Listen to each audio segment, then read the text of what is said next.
Have you ever wondered why the more we try to hold on to, the heavier our shoulders feel? There are nights when we lie awake, hand on forehead, just because of a comment from a colleague or a betrayal from someone we trusted. Our hearts tighten and sleep refuses to come. We lose ourselves in struggle, obsessed with proving we are right, only to find that the winner is often the most exhausted person of all. Welcome to my channel, Buddhist Wisdom. Please subscribe to my channel to support me in making future videos. Friends, once we pass the age of 30, we are no longer in that impulsive stage of just rushing forward. This is when we realize that human life is as fragile as a breath. In the morning, we laugh and talk. By the evening, we may already belong to the past. Why then do we still let our minds be preoccupied with endless competitions of winning and losing? Have you ever felt burnout from trying to force yourself to protect your ego? I want you to imagine this. Our soul is like a ceramic vase. Every bit of anger, every grudge, or every seed of greed is a large stone that you place inside it with your own hands. One day that vase will crack because it is overloaded. The art of letting go is actually the way you save yourself before that vase shatters. Letting go is not surrendering, nor is it losing everything. To let go is to make your hands empty so that you can hold on to things that are better and more peaceful. From the perspective of psychology and traditional medicine, the prolonged stress of clinging destroys our immune system very quickly. When you hold on to hatred, the body secretes toxins that weaken your internal organs. The ancients said, "The one who knows how to let go is the one who knows how to love themselves." And they were right. If a word is unpleasant to hear, let it pass like a breeze. If someone treats you poorly, consider it a karmic debt that has finally been paid. You see, when we open our hearts and accept taking a step back, the sky before us suddenly becomes vast. Don't wait until you are on a sickbed to utter the words, "if only." Choose gentleness right now, because a heart that knows how to let go is the happiest heart of all.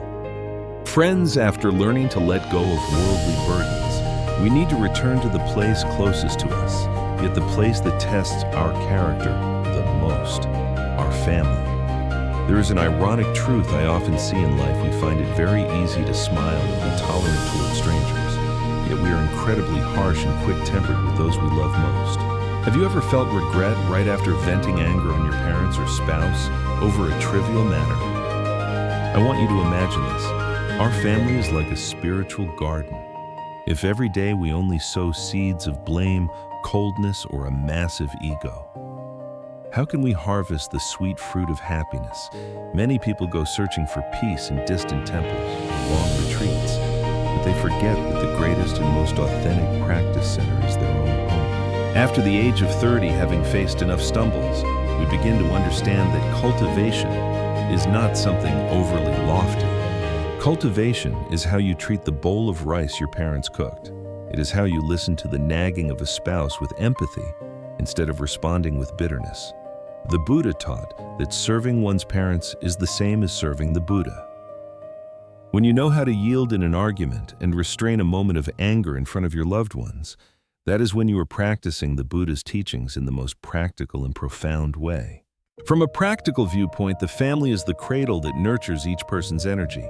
A home full of conflict creates a heavy energy field that causes the career and health of all members to decline.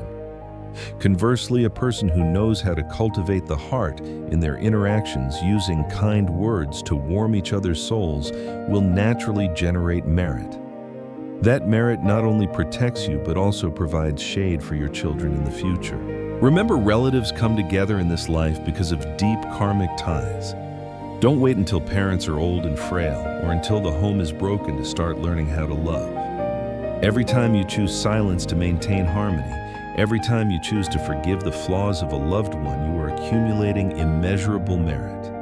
Turn your home into a place everyone wants to return to, a place where kindness exists in every breath and every gaze. I hope that after this sharing, you will have more motivation to embrace your loved ones with a gentler heart. Friends, we have maintained harmony within the home. We step out into life with a lingering question: Why is it that sometimes we live well and act with total kindness, yet receive only ingratitude and loss in return? Have you ever felt discouraged seeing cunning people live large while a virtuous person like yourself meets one obstacle after another? I want you to imagine this.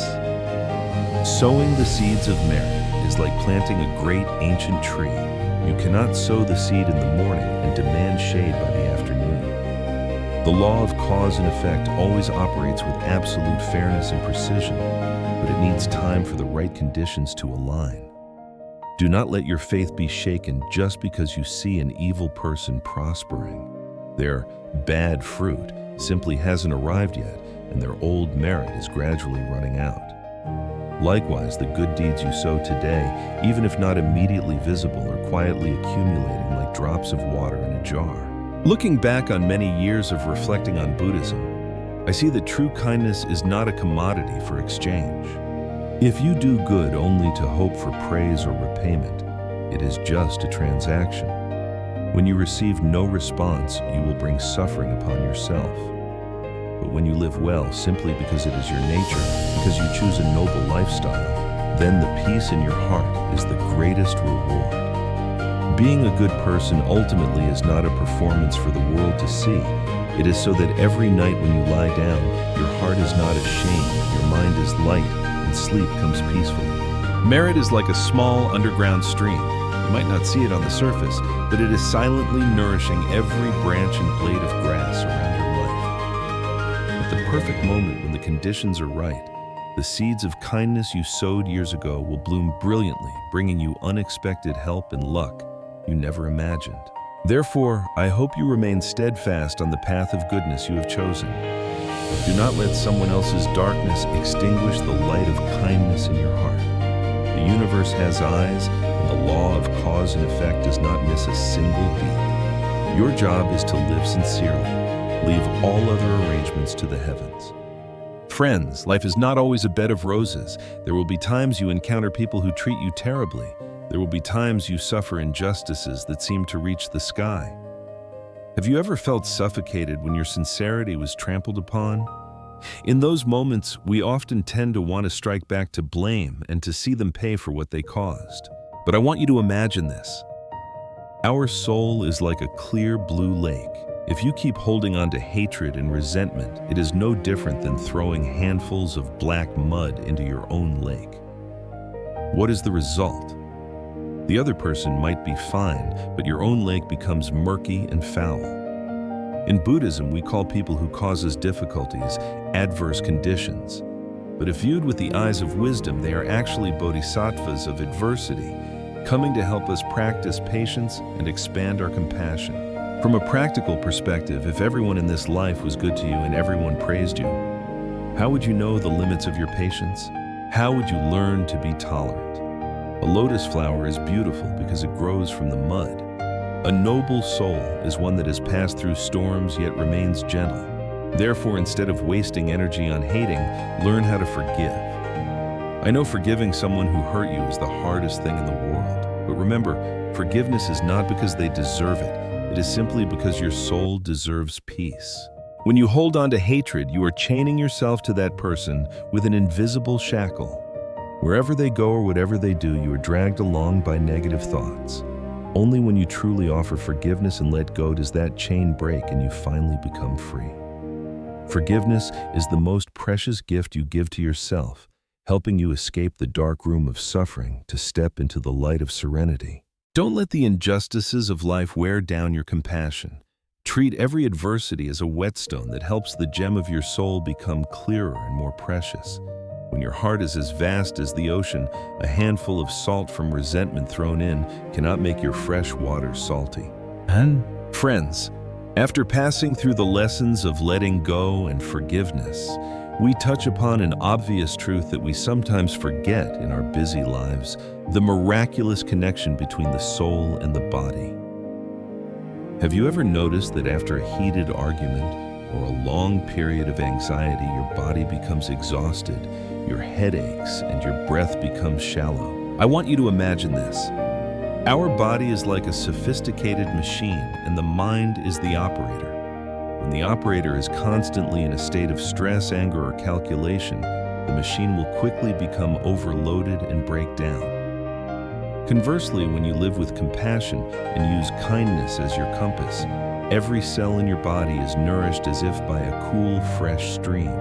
From the perspective of modern science, studies have shown that when we initiate love and do good deeds, the brain secretes happy hormones like oxytocin or endorphins. These neurotransmitters not only reduce pain, but also strengthen the immune system and slow the aging process. Spirituality and science actually meet at a single point.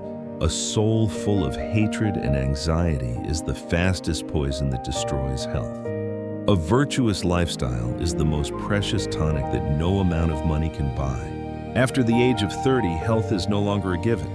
It is the result of a long process of cultivating one's character. You cannot have a healthy body if your soul is constantly boiling with the waves of competition. A healthy body comes from a peaceful mind, and a peaceful mind is only achieved when you live a virtuous life, being sincere with everyone around you. When you live well, you will find your heart rate more stable, your sleep deeper, and your eyes brighter. Goodness is not just a moral choice. It is a supreme method of longevity. Start caring for the garden of your soul today with healthy thoughts and gentle words. You will see that when the mind is still and full of love, the body will naturally overflow with vitality and peace. I hope that through these 5 parts you have found the keys to open the door to true happiness. If today's sharing has truly touched your heart and brought you some peace, I invite you to leave a mark of love. By hitting the like button, sharing this video with those in need, or simply subscribing to my channel. Each of these small actions is a precious source of energy, giving me the strength to continue diligently creating deep, mindful content for our Buddha Essence Wisdom family.